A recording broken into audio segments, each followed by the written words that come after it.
The blizzard howled like a living beast, clawing at the world with icy talons. Ethan Caldwell gripped the steering wheel of his SUV, his knuckles white, as snow obliterated the Colorado highway. He wasn't supposed to be here, not tonight, not on this desolate road, not in this storm. But fate didn't care about his plans.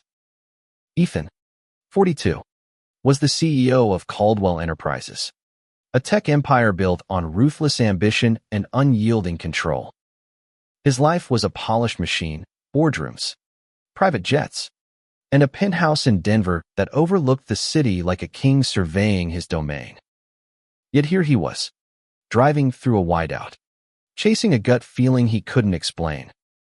His assistant had begged him to stay in the city, but some restless pull had sent him toward the mountains. The headlights caught a flicker of movement ahead. A shape, human, staggering through the snow. Ethan's heart lurched. He slammed on the brakes, the SUV skidding on the ice. Through the windshield, he saw her, a woman, young, maybe late 20s, her dark hair plastered to her face by the wind. She was carrying a child, a small boy bundled in a blanket, his tiny body shivering against her chest. She waved frantically, her eyes wide with panic. Ethan didn't think. He threw open the door, the cold hitting him like a fist. "Get in," he shouted, his voice nearly swallowed by the storm. The woman stumbled toward him, her breath ragged, her face pale. "Please," she gasped. "My son's freezing." He helped her into the passenger seat, the boy still clinging to her. Up close, Ethan saw the exhaustion in her eyes, the way her hands trembled as she held her child. "Thank you," she whispered, her voice breaking. I thought we were going to die out there." "I've got you," Ethan said, cranking the heat to full blast. "What's your name?" "Lila," she said, her voice barely audible. "This is Jamie." The boy, maybe 5, peeked out from the blanket, his blue eyes wide but silent. Ethan's chest tightened. He didn't know why, but something about them felt familiar. "Where were you headed?" he asked, easing the SUV back onto the road. "Nowhere," Lila admitted, her gaze dropping. "Just away." Ethan frowned but didn't press. He'd seen enough in his life to know when someone was running. He focused on the road, the snow piling higher with every minute. The nearest town, Silverton, was 20 miles away, and the storm was worsening. His phone had no signal, and the GPS was useless. They were alone, cut off from the world. As they drove, Lila's story came in fragments. She was 28, a single mother who'd left Denver to escape something she wouldn't name. Her car had broken down miles back, leaving her and Jamie to walk through the blizzard. "I didn't have a choice," she said, her voice thick with guilt. "I had to keep him safe." Ethan nodded, his jaw tight. He knew what it was to protect someone or to fail at it. Memories he'd buried long ago stirred in his mind, but he pushed them down. This wasn't about him. Not yet. The SUV hit a patch of ice, lurching sideways. Lila gasped, clutching Jamie. Ethan wrestled the wheel, his heart pounding. "We're okay," he said, more to himself than to her. But the road was a nightmare, and the storm showed no mercy. After an hour of slow, treacherous driving, Ethan spotted a faint glow through the snow. A gas station, its neon sign flickering like a dying star. "We'll stop there," he said. "Get you both warmed up." Lila nodded, but her eyes were distant, haunted. Ethan parked and helped them inside. The station was empty, save for an old clerk who barely looked up from his magazine. Ethan bought coffee, blankets, and some snacks for Jamie, who was now awake and nibbling on a granola bar. Lila sat by the heater, her hands wrapped around a steaming cup, but her expression didn't soften. You don't have to do this, she said quietly. You don't even know us. Ethan shrugged, leaning against the counter. Maybe I'm just a guy who doesn't like seeing people freeze. She studied him, her eyes searching. You're not just a guy. I know who you are. Ethan Caldwell. I've seen you on TV. He tensed. His name carried weight, power, wealth, and a reputation for being untouchable. But it also carried shadows, ones he didn't want dragged into the light. Doesn't matter who I am, he said. What matters is getting you and Jamie somewhere safe. Lila didn't respond, but her gaze lingered, like she saw something in him he didn't want seen. Ethan turned away, pretending to check his phone. No signal. No way to call for help. The storm had trapped them, and something told him this night was only the beginning. As they sat in the dim glow of the gas station, Jamie tugged at Lila's sleeve. Mom, is he a good guy? He whispered, loud enough for Ethan to hear. Lila hesitated, then smiled faintly. Yeah, Jamie. I think he is. Ethan's throat tightened. He didn't know why those words hit so hard, but they did. He glanced at the boy, at his wide, trusting eyes, and felt a pang he couldn't name. Outside, the storm raged on, but inside, something shifted. Ethan didn't know it yet, but saving Lila and Jamie was about to unravel everything he thought he knew about himself. The gas station's fluorescent lights buzzed overhead, casting a sterile glow over the chipped linoleum floor. Ethan leaned against the counter, watching Lila and Jamie huddle by the heater.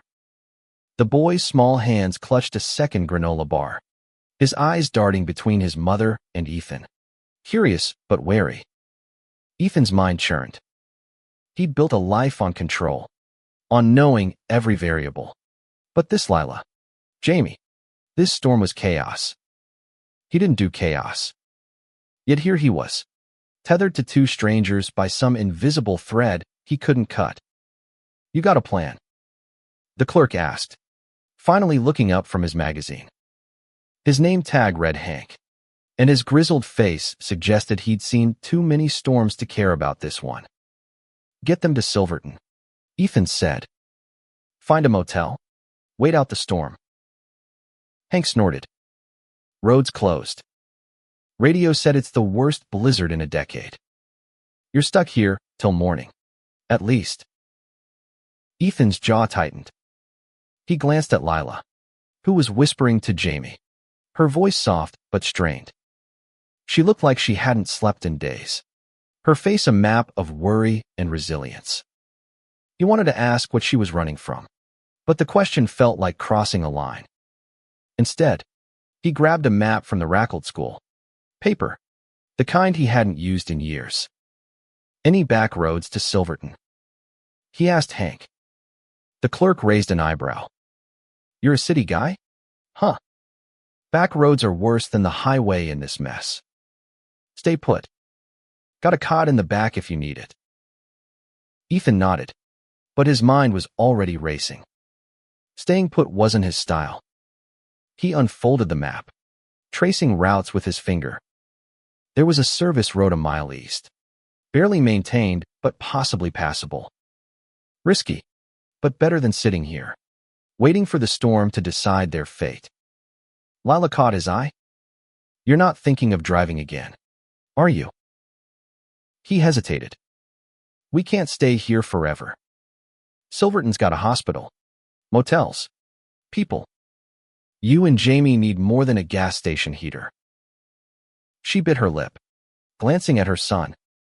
Jamie was drawing shapes in the condensation on the window, oblivious to the tension. It's dangerous, she said. I don't want to risk him. I won't let anything happen to him, Ethan said, surprised by the conviction in his voice. Or you. Her eyes softened, just for a moment, before the guarded look returned. Why are you doing this? You could have driven past us. Most people would have. Ethan didn't have an answer. Not a good one. Anyway, he could have said it was instinct or decency, but that wasn't the whole truth. Something about Lila's fierce protectiveness, about Jamie's quiet trust, tugged at a part of him he'd locked away years ago. A part he didn't want to examine too closely. Let's just say I've got my reasons, he said finally, folding the map. Get some rest. I'll figure out the next step. Lila didn't argue, but her silence felt heavy, like she was weighing him against some invisible scale.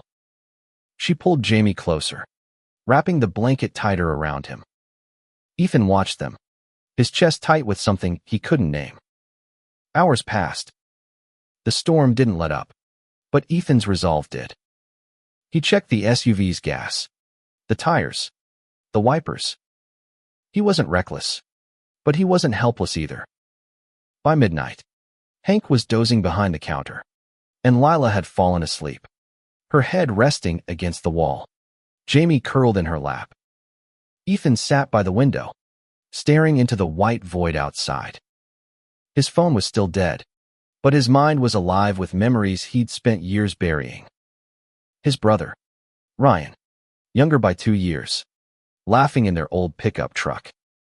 The way Ryan's smile had faded over time, replaced by secrets he wouldn't share.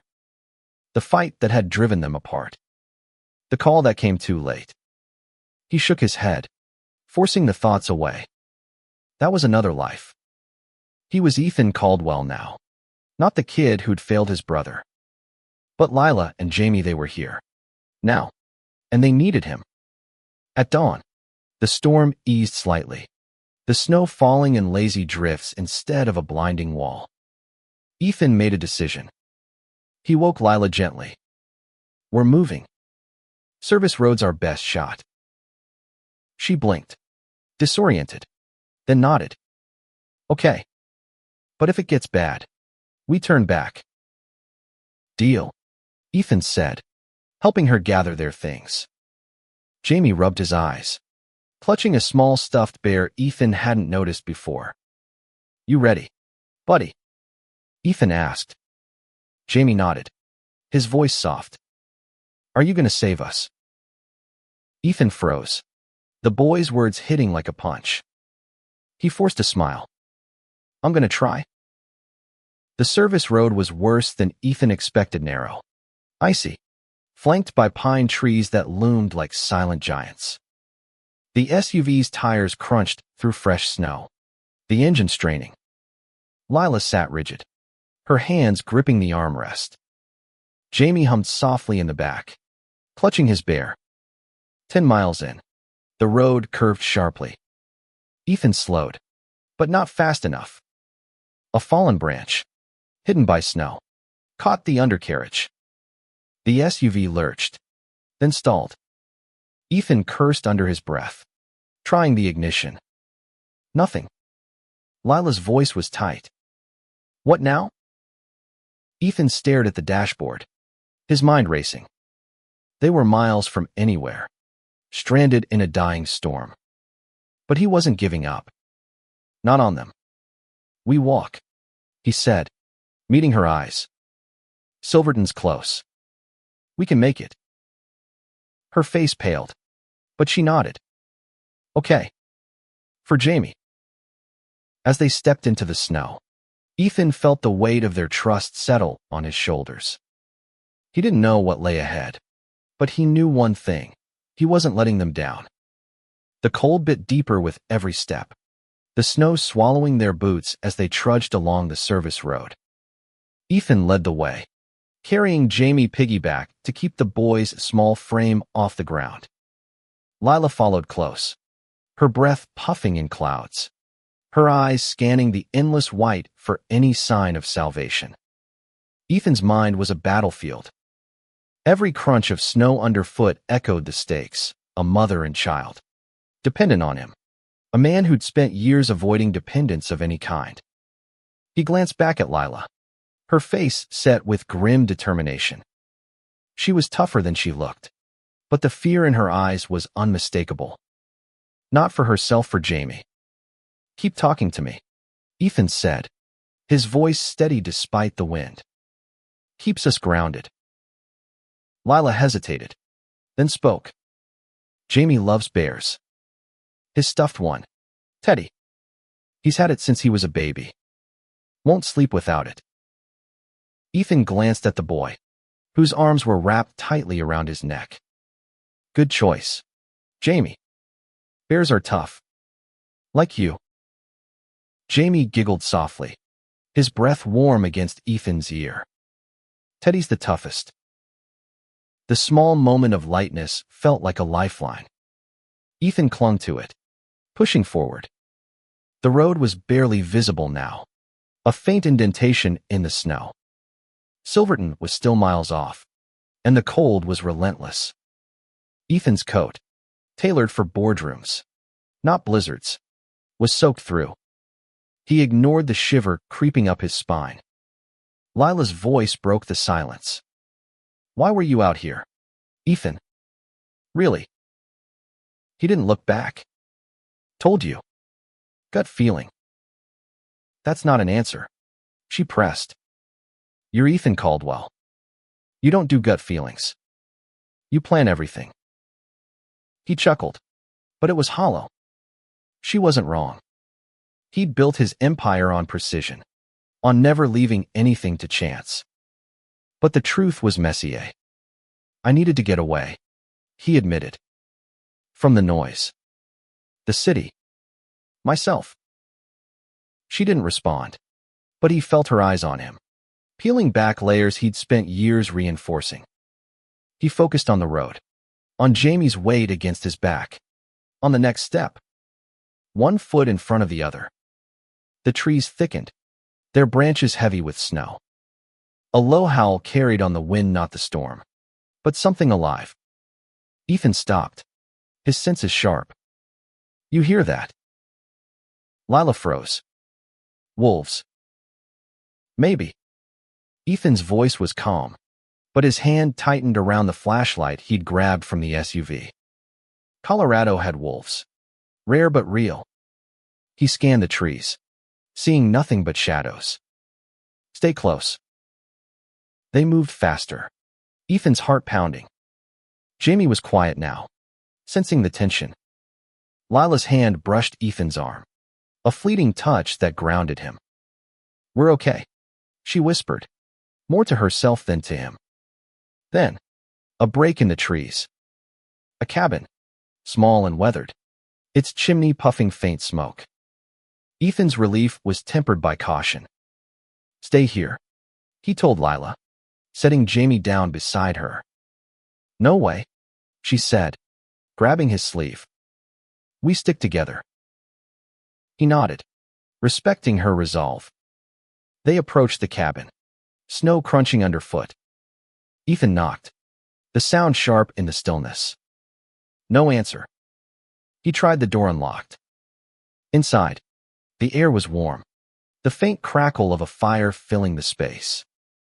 A single room, cluttered but cozy, a couch, a table, a stack of firewood. No one was there. Looks like a hunting cabin, Ethan said, checking the corners. Someone's been here recently. Lila set Jamie on the couch, wrapping him in a quilt from the backrest. We can stay here, right? Just until the storm passes. Ethan nodded, already building up the fire. We'll wait it out. Get warm.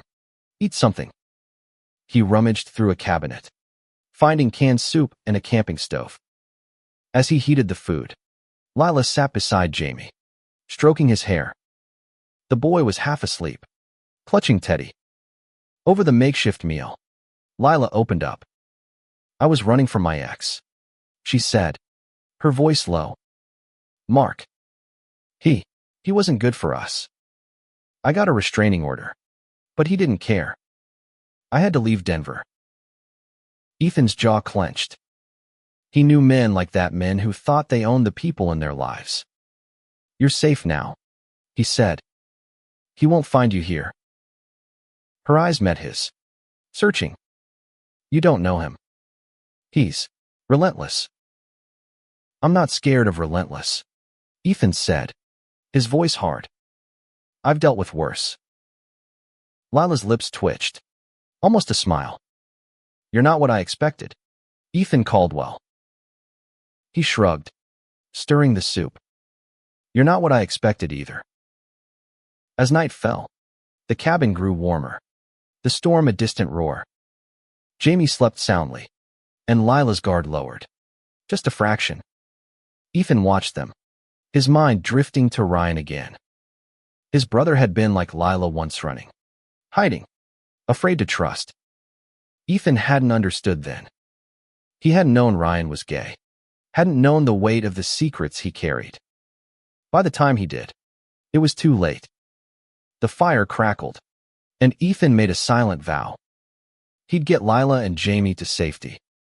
He'd be the man his brother needed him to be, all those years ago. But as he looked at Lila, her face soft in the firelight, he felt something else stirring, something dangerous, something he hadn't felt in years. The cabin's warmth was a fragile shield against the storm's lingering growl. Ethan sat by the fire, feeding it logs, while Lila tucked Jamie under another quilt. The boy's soft snores filled the room, a small comfort in the uncertainty of the night. Lila joined Ethan by the hearth, her knees pulled to her chest. You think we're safe here? She asked, her voice barely above a whisper. For now, Ethan said, poking the fire. Storm's easing. We'll head out at first light. She nodded, but her eyes were distant, lost in thoughts she wasn't sharing. Ethan wanted to ask, to dig deeper, but he held back. Trust was a delicate thing, and he sensed she'd already given more than she was used to. Instead, he spoke. I had a brother. Ryan. He ran, too. Not from a person, but from himself. From who he was. The words came unbidden, surprising even him. He hadn't talked about Ryan in years. Lila tilted her head, listening. What happened? Ethan's throat tightened. He was gay. Didn't tell me until it was too late. He thought I wouldn't get it, that I'd judge him. I was too busy building my empire to notice how much he was struggling. He stared into the flames. He took his own life. 10 years ago. Lila's hand rested on his arm, light but steady. I'm sorry, Ethan. That's heavy. He nodded, unable to meet her eyes. I should have been there. Should have seen it. I keep thinking, if I just listened, really listened, he'd still be here.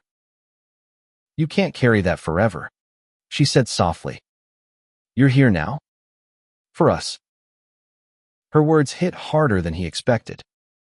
He looked at her, really looked, and saw not just a mother fighting for her son, but a woman who'd faced her own battles and kept going. Her strength mirrored Ryan's in a way that made Ethan's chest ache. The fire popped, and Lila pulled her hand back, like she'd just realized she'd crossed a line. Sorry, she muttered. Don't be, Ethan said. I'm not used to this. Talking. Helping. He gave a wry smile. I'm better with spreadsheets than people.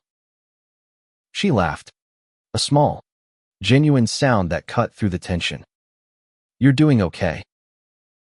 They sat in silence, the fire casting shadows on the walls. Ethan's mind wandered to the life he'd built cold, calculated, empty. He'd filled it with power, money, control, but none of it had warmed him like this moment. Lila's presence, Jamie's trust, it was stirring something he'd buried with Ryan. A sharp crack outside snapped them back to reality. Ethan stood, grabbing the flashlight. Stay here, he said, moving to the window. The snow had slowed, but the darkness was thick.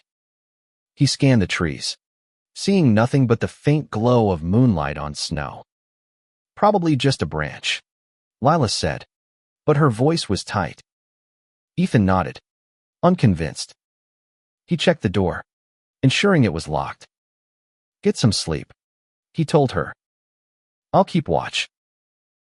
She didn't argue, curling up beside Jamie on the couch. Ethan sat by the fire, his senses alert. The cabin felt safe, but Lila's words about her ex Mark gnawed at him. Relentless. He knew the type. Men like that didn't stop. Morning came slowly, the sky a pale gray. Ethan hadn't slept, his eyes burning from staring into the dark. Lila stirred, rubbing her face. You okay? She asked. Fine. He lied. We need to move. Silverton's not far. They packed what little they had, some canned food, a thermos of coffee, Jamie's bear. The service road was clearer now, the snow compacted by the wind. Ethan carried Jamie again, the boy's weight a steady anchor. Lila walked beside him, her steps sure despite the exhaustion in her eyes. As they trekked, Lila opened up more. Mark was charming at first, she said. Made me feel like I was everything. Then he changed. Controlling. Angry. When I left, he swore he'd find us. Ethan's fists clenched. He won't. You don't know him, she said, echoing her words from the night before. He's got money. Connections. He's like you. In a way. I'm nothing like him. Ethan snapped, then softened. Sorry. I won't let him hurt you. Lila's eyes met his, and for a moment, something passed between them, trust. Maybe. Or something deeper. But it was cut short by a distant rumble. Not thunder. An engine. Ethan turned, shielding his eyes. A black truck was approaching, its headlights cutting through the morning mist. His gut twisted. Lila, get behind me. She grabbed Jamie, pulling him close. The truck slowed, stopping 100 yards away. A man stepped out tall, broad, his face shadowed by a hood. Ethan's hand tightened on the flashlight, his only weapon. Lila. The man called, his voice sharp, possessive. Lila's breath hitched. Mark. Ethan stepped forward, placing himself between them. Stay back, he growled. You're not taking them. Mark laughed, cold and cruel. You don't get it, do you? She's mine. Ethan's blood boiled. He didn't know what came next, but he knew one thing. He'd fight for Lila and Jamie, no matter the cost. The air crackled with tension as Mark took a step closer, his boots crunching in the snow. Ethan stood firm, his body a shield between Lila, Jamie, and the man who'd haunted her life. The morning light was weak, casting long shadows that made Mark's figure seem larger, more menacing. Lila, come on, Mark said, his voice dripping with false warmth. You know this is pointless. You and the kid belong with me. Lila's grip on Jamie tightened, her voice shaking but defiant. We're done, Mark. Leave us alone. Ethan's eyes never left Mark. He sized him up, tall, built like he spent hours in a gym. But there was a sloppiness to his stance, an arrogance that could be a weakness. Ethan wasn't a fighter, not in the physical sense, but he'd faced down corporate sharks and won. This was no different. Except it was. This was personal. You heard her, Ethan said, his voice low. Steady. Walk away. Mark's lip curled. And who the hell are you? Some rich guy playing hero. He took another step, his hand slipping into his jacket pocket. Ethan's pulse spiked. A weapon? He couldn't be sure. Ethan Caldwell, he said, keeping his tone even. And I'm not playing. Mark's eyes narrowed, recognition flickering. Caldwell Enterprises. Big shot. Huh. You think money makes you untouchable. He pulled his hand from his pocket. No gun. Just a phone. But the threat lingered. Lila's mine. Always will be. Ethan's anger flared, but he kept it leashed. She's not property. Neither is Jamie. You don't own them. Mark laughed, a harsh sound that cut through the cold. You don't know her like I do. She'll come crawling back. Always does. Lila's voice broke through, sharp and raw. I never will. Not this time. She stepped beside Ethan, her chin raised, Jamie clinging to her leg. You don't scare me anymore. Mark's face darkened, his fists clenching. Ethan felt the moment tipping, like a car teetering on a cliff. He stepped forward, closing the distance. Last chance, he said. Get in your truck and go. For a heartbeat, Mark didn't move. Then he lunged. Ethan reacted on instinct, shoving Lila and Jamie back and swinging the flashlight. It connected with Mark's shoulder, not hard enough to do real damage, but enough to stagger him. Mark cursed, stumbling in the snow. Run! Ethan shouted, grabbing Lila's hand. She scooped up Jamie, and they bolted toward the trees, the snow slowing their steps. Mark roared behind them, his footsteps heavy in pursuit. Ethan's mind raced. The cabin was too far back, Silverton still miles ahead. The trees offered cover, but not safety. He scanned the terrain, spotting a narrow ravine to the right, partially hidden by pines. There, he said, pulling Lila toward it. They slid down the icy slope, Jamie whimpering but holding tight. The ravine was shallow, barely enough to conceal them, but it was something. Ethan crouched, pulling Lila and Jamie close. Stay quiet, he whispered. Mark's voice echoed above, furious. Lila, you can't hide forever. His footsteps crunched, closer, then paused. Ethan held his breath, his hand on Lila's shoulder, grounding her. Jamie buried his face in his mother's coat, clutching Teddy. Minutes dragged like hours. Mark's curses faded, replaced by the hum of his truck's engine. Ethan waited, counting breaths, until the sound was gone. He's leaving, he whispered. But we need to move. Lila nodded, her face pale but resolute. Where? Silverton. We're close. We can make it. Ethan helped her up, taking Jamie's hand.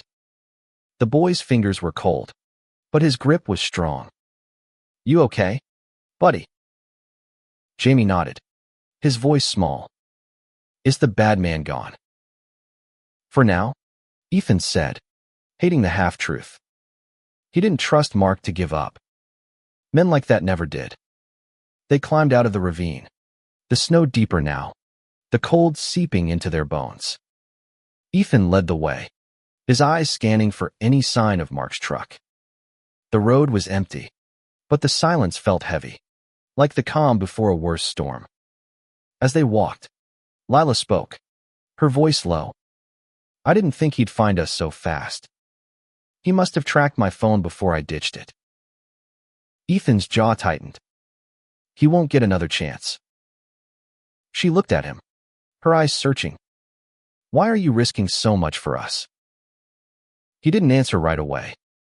The truth was tangled Ryan's memory, his own guilt, the way Lila's courage and Jamie's trust stirred something in him he thought was long dead.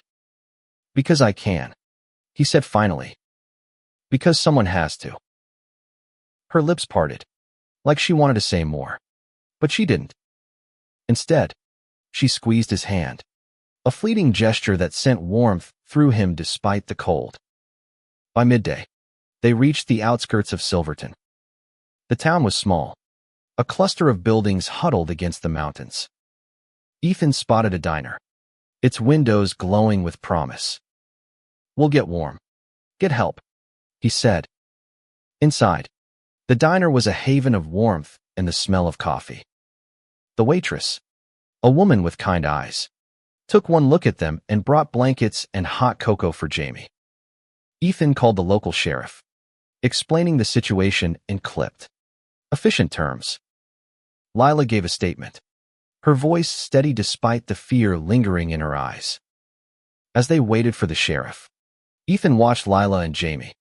The way she brushed his hair back. The way he smiled at her. He felt a pull. Not just to protect them, but to be part of their world. It scared him more than Mark ever could. The diner's warmth wrapped around them like a promise. But Ethan's nerves stayed taut. He sat across from Lila and Jamie, watching the door, half expecting Mark to burst through.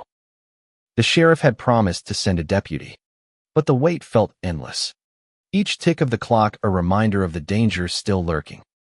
Lila sipped her coffee, her hand steadier now, but her eyes still shadowed. Jamie colored on a placemat, his crayon strokes bold despite the ordeal. Ethan marveled at the boy's resilience, the way he could find joy in a moment like this. It reminded him of Ryan, the way his brother used to sketch in the margins of notebooks, finding beauty in the chaos of their childhood. "You're good with him," Ethan said, nodding toward Jamie. Lila's lips curved slightly. "He's my world. Everything I do is for him." Ethan nodded, understanding more than he could say. He'd never had kids, never wanted them too messy, too vulnerable. But watching Jamie, he felt a tug, a what if that unsettled him. "He's lucky to have you," he said. She looked away, her fingers tracing the rim of her mug. "I haven't always been enough. Mark, he made me doubt myself. Made me feel small." Ethan leaned forward, his voice firm. "You're not small. You walked through a blizzard for your son. You stood up to that bastard. That's not small." Her eyes met his, and for a moment, the diner faded, the clink of dishes, the hum of conversation leaving just them. "You make it sound simple," she said. "It's not," he admitted. "But you're doing it." The deputy arrived, a stocky man with a no-nonsense demeanor. He took their statements, his pen scratching as Lila recounted Mark's threats, the restraining order, the chase. Ethan added what he'd seen, keeping his tone neutral but his anger simmering. The deputy promised to put out an alert for Mark's truck and arrange a safe place for Lila and Jamie to stay. As the deputy left, Lila's shoulders relaxed, but only slightly. "What now?" she asked Ethan. "We get you settled," he said. "A motel. Somewhere safe. I'll cover it." "You don't have to. I want to," he cut in. "Let me do this." She nodded, her gratitude silent but clear. They finished their meal, Jamie chattering about his drawing a bear. Of course, with a superhero cape. Ethan smiled, but his mind was elsewhere, piecing together the puzzle of Lila's life, of Mark's obsession, of his own role in this. The motel was a short walk, a modest place with clean rooms and a manager who didn't ask questions. Ethan paid for a week up front, ignoring Lila's protests. "You need time to figure out what's next," he said. "This buys you that." In the room, Jamie bounced on the bed, his energy returning. Lila unpacked their few belongings, her movements deliberate, like she was reclaiming control. Ethan stood by the window, watching the street. The snow had stopped, but the cold lingered, a reminder of how close they'd come to disaster. "I need to tell you something," Lila said, sitting on the bed. Jamie was engrossed in a cartoon on the motel's ancient TV, giving them a moment. "Mark, he's not just my ex. He's connected. His family has money, influence. They've been covering for him for years." Ethan's stomach tightened. "What kind of influence?" "His father's a lawyer. Big firm in Denver. They've got cops, judges in their pocket. That's why I ran. I didn't think anyone would believe me." Ethan's mind flashed to his own world boardrooms. Deals. Men who bent the rules because they could. He played that game, but never like this. "I believe you," he said. "And I've got connections, too. We'll keep you safe." Her eyes searched his, and he saw something new: hope. Fragile but real. "Why do you care so much?" she asked. "You barely know us." He hesitated, the truth clawing its way out. "Because I failed someone once. My brother. He needed me, and I wasn't there. I won't let that happen again." Lila's hand found his, her touch light but grounding. "You're not failing us." The words hit like a wave, washing away some of the guilt he'd carried for a decade. He wanted to say more, to tell her how her strength, her love for Jamie, was cracking open parts of him he'd locked away. But the moment was interrupted by a knock. The deputy stood at the door, his face grim. "We found Mark's truck. Abandoned. 10 miles out. No sign of him." Lila's breath caught. Ethan's jaw tightened. "He's still out there," he said. The deputy nodded. "We're patrolling. Stay here. Stay safe. We'll find him." As the door closed, Ethan looked at Lila, her face pale but resolute. "We'll get through this," he said. "Together." She nodded, and in her eyes, he saw not just fear, but trust. For the first time in years, Ethan felt like he was exactly where he was meant to be. The motel room felt smaller as night fell, the walls closing in with the weight of uncertainty. Ethan sat by the window, the curtains cracked just enough to watch the street. Lila tucked Jamie into bed, her voice soft as she sang a lullaby, but her eyes kept darting to the door. Mark was out there, a shadow they couldn't shake. Ethan's phone had signal again, and he'd spent the last hour making calls. His assistant, Claire, was pulling strings contacting a private security firm, a lawyer he trusted, even a friend in the Denver DA's office. Ethan wasn't naive. He knew money and influence could open doors, but they could also build walls. He'd use every resource to keep Lila and Jamie safe. "You don't sleep, do you?" Lila said, joining him by the window. Jamie was asleep, his bear tucked under his arm. "Not tonight," Ethan said, his voice low. "You should, though. One of us needs to be sharp." She gave a small smile. "I'm too wired. Every sound makes me jump." He understood. The quiet was deceptive, like the eye of a storm. "I've got people working on this," he said. "Security's coming tomorrow. They'll escort you to a safe house, somewhere Mark can't find you." Lila's eyes widened. "A safe house? Ethan, that's too much." "It's not," he said firmly. "You deserve to feel safe. Both of you." She looked away, her fingers twisting the hem of her sweater.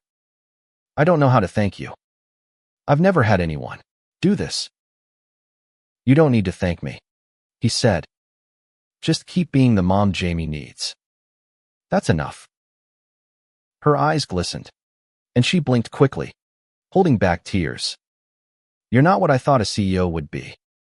I figured you'd be cold, distant. But you're human." Ethan chuckled, the sound rough. "Don't tell my board. They think I'm a machine." Her laugh was soft, almost musical, and it stirred something in him, a warmth he hadn't felt in years.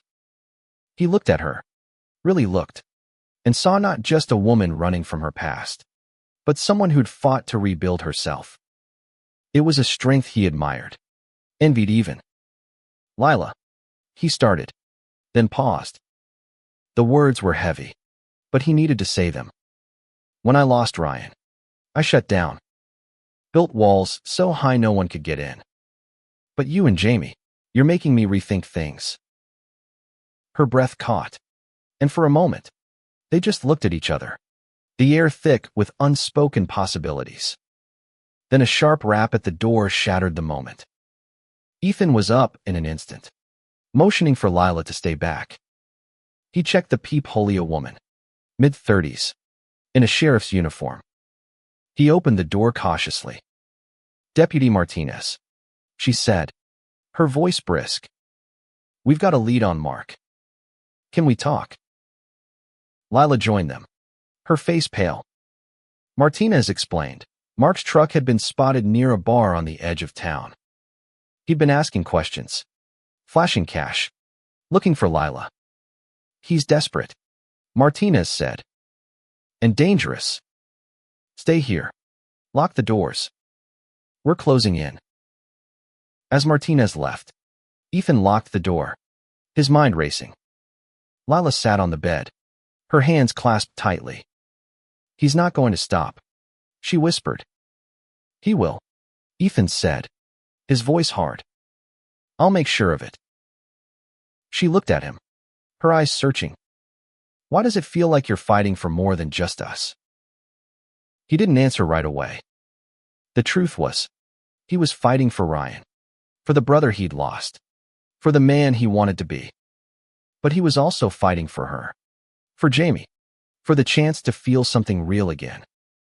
Because I am, he said finally. The night stretched on, sleepless and tense.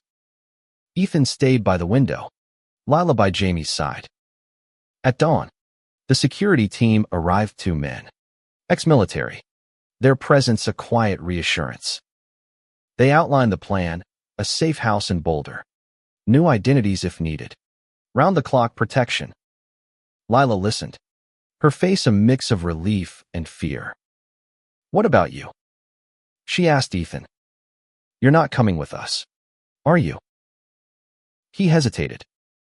His life was in Denver meetings, deals, a world that didn't stop.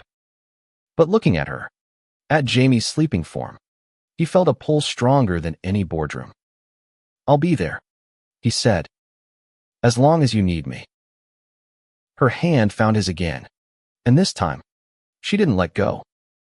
I don't know what this is, she said softly, but I'm glad you're here. Ethan's heart thudded, a mix of fear and hope. He didn't know what this was either, but for the first time in years, he wanted to find out. As the security team prepared to move, Ethan made a silent vow. He'd see this through not just for Lila and Jamie, but for himself, for the man he could still become. The safe house in Boulder was a quiet, unassuming Placia 2-story home tucked into a suburban street. Its normalcy a stark contrast to the chaos they'd left behind. Ethan stood in the living room, watching Lila unpack a small bag of clothes the security team had provided. Jamie was upstairs, exploring his new room, his laughter drifting down like a reminder of what they were fighting for. It had been 3 days since Silverton, 3 days since Mark's trail went cold. The sheriff's office was still searching, but Ethan's security team was relentless, their updates constant. Mark was a ghost, but Ethan wasn't taking chances. He'd hired the best, and he wasn't leaving Lila and Jamie until he was sure. You don't have to stay, Lila said, folding a tiny sweater for Jamie. You've done more than enough. Ethan leaned against the wall, his arms crossed. I'm not going anywhere until I know you're safe. She paused, her eyes meeting his. And then what? You go back to your penthouse, your empire. He didn't answer right away. The question cut deeper than she knew. His life in Denver felt like a distant memory, a machine he'd built to keep the world at bay. But here, with Lila and Jamie, he felt alive in a way he hadn't since Ryan. I don't know, he admitted. I'm figuring it out. Her lips parted, but before she could respond, Jamie bounded down the stairs, clutching Teddy. Ethan, there's a backyard. Can we build a snowman? Ethan smiled, the tension easing. Only if it's the toughest snowman in Boulder. They spent the afternoon outside, the air crisp but kind, a far cry from the blizzard that had brought them together. Jamie's laughter filled the yard as Ethan and Lila piled snow, their hands brushing as they shaped the snowman's head. For a moment, they were just a man, a woman, and a child, not a CEO, a runaway, and a boy caught in the crossfire. That night, after Jamie was asleep, Lila and Ethan sat on the couch, a single lamp casting a warm glow. She told him more about her dreams of being a teacher, about the years she'd lost to Mark's control, about the hope she held for Jamie's future. Ethan listened, his walls crumbling with every word. "I want to tell you something," he said, his voice low. "About Ryan. About why this, you, means so much." He took a breath, the words heavy but necessary. He was in love. You know, a guy named Sam. They kept it secret, even from me. I didn't understand why until after he was gone. He was afraid of the world, of me, of what it meant to be himself. Lila's hand covered his, her touch steady. "He wasn't afraid of you, Ethan. He was afraid of losing you." Ethan's throat tightened. "I lost him anyway. And I've been running from that ever since. Until you and Jamie. You're making me face it." Her eyes softened, and she leaned closer, her voice barely a whisper. "You're not running now." The space between them vanished, and when their lips met, it was soft, tentative, like a question neither had dared to ask. Ethan's heart pounded, not with fear, but with something new, hope, raw and fragile. He pulled back, searching her eyes. "Lila, I..." A sharp knock cut him off. Ethan was on his feet, instincts flaring. The security guard at the door held up a hand. "Sheriff's office. They've got him." Relief flooded Ethan, but it was tempered by caution. They followed the guard to the station, where Martinez confirmed it. Mark had been caught trying to bribe a local for information. He was in custody, his family's influence no match for the evidence piling against him. Lila's shoulders sagged, tears spilling over. "It's over," she whispered. Ethan pulled her close, Jamie between them. "It's over," he echoed. Back at the safe house, they sat together, the weight of the past days lifting. Lila looked at Ethan, her eyes clear. "What now?" she asked. The same question she'd asked before, but different this time. Ethan took her hand, his heart steady. "Now we figure out what comes next. Together." Months later, Ethan stood in a small Denver apartment, helping Lila unpack boxes. She'd enrolled in a teaching program, and Jamie was thriving in school. Ethan had scaled back at Caldwell Enterprises, delegating more to spend time with them. He wasn't just a CEO anymore, was a man rebuilding his life, one moment at a time. The blizzard had changed everything. It had led him to Lila and Jamie, to a truth he'd buried with Ryan: love, in all its forms, was worth fighting for. And as he watched Lila laugh, Jamie chasing Teddy around the room, Ethan knew he'd found something he'd never expected: a family, a purpose, a chance to heal.